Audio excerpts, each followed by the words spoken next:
আসবেন জননেতা সাইফুল ইসলাম ফিরোজ ভাই। আমরা পিরোজপুর ঠিকডাঙ্গাবাসী এই সেন্টার থেকে সর্বোচ্চ ভোট দিয়ে তাকে জয়যুক্ত করতে চাই। বাংলাদেশ জাতীয়তাবাদী দল বিএনপি একটা প্রার্থী দিয়েছে তারেক রহমান। প্রার্থীরে আমরা চিনার দরকার নেই। আমরা চিনি কি দল, আমরা চিনি কি বিএনপি। আমরা বিএনপি করি, আমরা বিএনপি।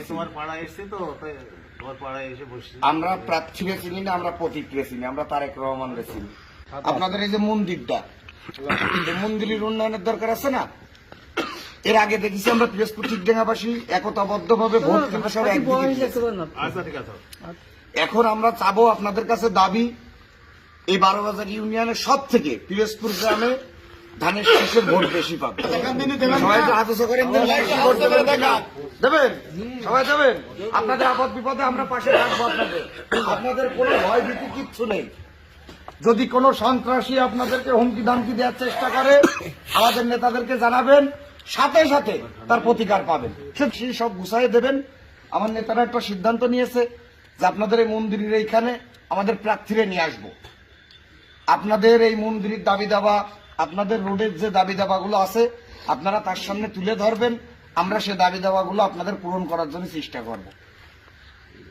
সেদিন আপনারা একটু লোকজন বেশি করে নিয়ে আসবেন। আর একটা সিদ্ধান্ত নিয়েছে পিরোজপুরে ঠিকডাঙ্গা আপনারা যে যা দলই করেন না কেন, এখন কিন্তু নৌকা প্রতীক নেই, আছে নৌকা প্রতীক নেই।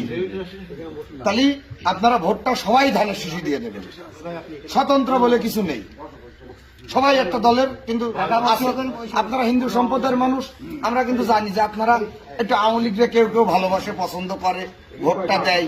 আমরা কিন্তু কোনোদিন বাধা দিইনি, করেন। ওই যে বঙ্গোপসাগর পাড়ায় বললো যে আমি জীবনে চেয়ারম্যানই করেছি, তা কোনোদিন কারো বলিনি যে আওয়ামী লীগ ভোট দিও না বা নৌকায় ভোট দেয়।